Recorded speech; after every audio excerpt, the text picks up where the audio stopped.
할렐루야, 안녕하세요. 저번 시간 신명기 33장에서는 모세가 죽음을 앞두고 누보산에 오르기 전에 이스라엘 12지파에게 축복을 하는 장면이었습니다. 신명기 34장 1절 모세가 모압 평지에서 느보산에 올라가 여리고 맞은편 비스가 산 꼭대기에 이르매 여호와께서 길르앗 온 땅을 단까지 보이시고 또 온 납달리와 에브라임과 므낫세의 땅과 서해까지 유다 온 땅과 네겝과 종려나무의 성읍 여리고 골짜기 평지를 소알까지 보이시고 여호와께서 그에게 이르시되 이는 내가 아브라함과 이삭과 야곱에게 맹세하여 그의 후손에게 주리라 한 땅이라. 내가 네 눈으로 보게 하였거니와 너는 그리로 건너가지 못하리라 하시매 이에 여호와의 종 모세가 여호와의 말씀대로 모압 땅에서 죽어 벳포을 맞은편 모압 땅에 있는 골짜기에 장사되었고 오늘까지 그의 묻힌 곳을 아는 자가 없느니라. 모세가 죽을 때 나이 120세였으나 그의 눈이 흐리지 아니하였고 기력이 쇠하지 아니하였더라. 이스라엘 자손이 모압 평지에서 모세를 위하여 애국하는 기간이 끝나도록 모세를 위하여 30일을 애국하니라. 모세가 눈의 아들 여호수아에게 안수하였으므로 그에게 지혜의 영이 충만하니 이스라엘 자손이 여호와께서 모세에게 명령하신 대로 여호수아의 말을 순종하였더라. 그 후에는 이스라엘에 모세와 같은 선지자가 일어나지 못하였나니 모세는 여호와께서 대면하여 아시던 자요. 여호와께서 그를 애굽 땅에 보내사 바로와 그의 모든 신하와 그의 온 땅의 모든 이적과 기사와 모든 큰 권능과 위엄을 행하게 하심에 온 이스라엘의 목전에서 그것을 행한 자이더라. 신명기 마지막 장 34장에서는 모세의 죽음과 장사를 기록하고 있습니다. 생전에 행한 모세의 업적을 회상하는 부분이고 모세는 하나님께서 행하신 출애굽 사건을 순종하는 인물로서 이스라엘의 존재와 역사의 토대가 되는 인물입니다. 하나님은 모세를 택하셨고 다른 그 어떤 선지자와도 하신 일이 없는 그와 즉 모세와 대면하여 말씀하셨다고 합니다. 1절부터 4절까지는 하나님께서 모세에게 가나안 땅을 멀리서 바라볼 수 있게 하셨다는 것입니다. 이것은 하나님께서 모세를 그 땅에 들여보내시지는 않았지만 눈으로 볼 수 있고 확인하게 해주시는 자비하심을 볼 수 있습니다. 7절에 보시면 모세가 죽을 때 나이가 120세였지만 눈이 흐리지 아니하고 기력이 쇠하지 아니하였다고 하는 것은 아직 모세가 건강하였지만 하나님께서 명령하신 가나안 땅에는 들어갈 수 없다고 하신 말씀 때문에 여기 느보산에서 생명을 다하게 하시는 것을 볼 수 있습니다. 오늘까지 그의 묻힌 곳을 아는 자가 없고 이스라엘 백성들은 30일 동안 모세의 죽음을 애국했다고 합니다. 모세에 대해서는 10절에 모세와 같은 선지자가 일어나지 못하였나니 라는 것은 모세처럼 하나님의 능력과 하나님의 은혜를 받았던 선지자가 없다는 것을 시사하는 것입니다.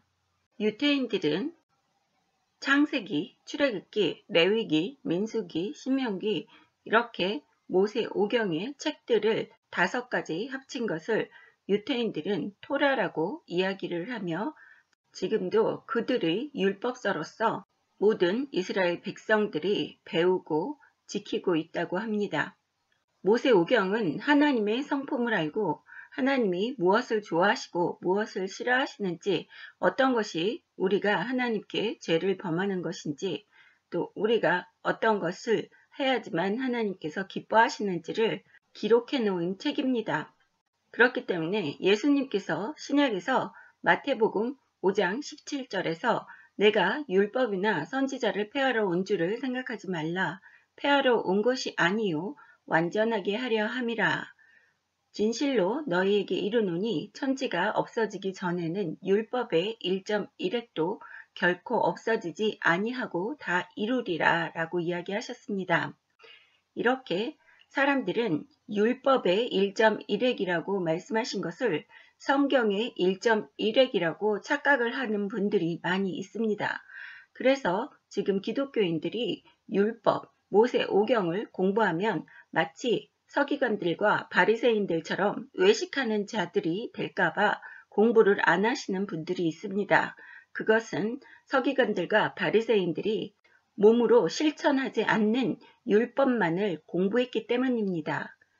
지금 현재를 살고 있는 우리들이 하나님 앞에 의롭다함을 받고 우리의 기도가 응답받을 수 있고 하나님께로부터 축복을 받을 수 있는 길은 오로지 율법, 모세 오경을 공부해서 하나님의 성품을 알아야지만 되는 것입니다. 또한 예수님께서 마태복음 24장 32절부터 35절까지 무화과 나무의 비유를 배우라. 그 가지가 연하여지고 잎사귀를 내면 여름이 가까운 줄을 아나니 이와 같이 너희도 이 모든 일을 보거든 인자가 가까이 곧 문 앞에 이른 줄을 알라. 내가 진실로 너희에게 말하노니 이 세대가 지나가기 전에 이 일이 다 일어나리라. 천지는 없어질지언정 내 말은 없어지지 아니하리라. 라고 말씀하셨습니다. 이것은 우리가 율법, 모세 오경을 알아야지만 이 세대가 하나님이 기뻐하시는 세대인지 아니면 마지막 때를 살고 있는 세대인지를 구분을 할 수 있다는 것입니다. 아무 기준점이 없고 잣대가 없으면 우리는 단지 우리의 욕망을 따라서 움직이는 한낱 육신만 갖고 사는 육신의 쾌락만을 추구하는 인간일 뿐인 것입니다. 오로지 하나님을 영화롭게 해야지만 우리가 영생을 얻고 지금 현 세상에서 하나님이 축복을 해주신다는 것을 기억하고 잊지 마시기를 바랍니다. 다시 말씀드리지만 율법, 모세 오경을 알아야지만 무엇을 회개해야지 되는지를 알 수 있는 것입니다. 아무리 십자가에서 예수님이 못 박혀 돌아가셨다고 해도 우리가 죄를 깨닫지 못하면 회개를 할 수가 없습니다. 그래서 모세 오경 율법서는 우리가 말씀에 순종해서 이 세상에서 육신을 갖고 하나님께서 주시는 축복을 누리면서 살 수 있는 방법을 공부하는 것이 율법서 모세 오경입니다. 신약에서 예수님께서 하신 말씀은 우리가 이 율법서를 모두 복종하지 못하고 율법을 어겼을 경우에 율법에서는 칼로 찔러 죽이든지 돌로 쳐 죽이라고 이야기하지만 예수님이 십자가에 못 박혀 돌아가신 다음부터는 우리가 십자가의 보혈에 의지해서 마음 깊이 뉘우치는 회개를 하면 되는 것입니다.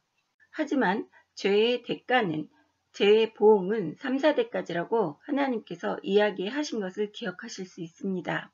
그렇기 때문에 여러분은 모세 오경을 무시해서도 안 되고 사복음서에 예수님이 말씀하신 것을 무시하면 안 됩니다. 사복음서는 우리가 어떻게 해야지 영적인 축복, 즉 천국에 가는 것에 포커스가 맞춰져 있는 것이 사복음서이기 때문입니다. 이렇게 해서 모세 오경의 마지막 책인 신명기의 마지막 장 34장을 끝마치겠습니다. 다음 시간에는 사복음서 마태복음 1장 공부하겠습니다. 감사합니다. 할렐루야.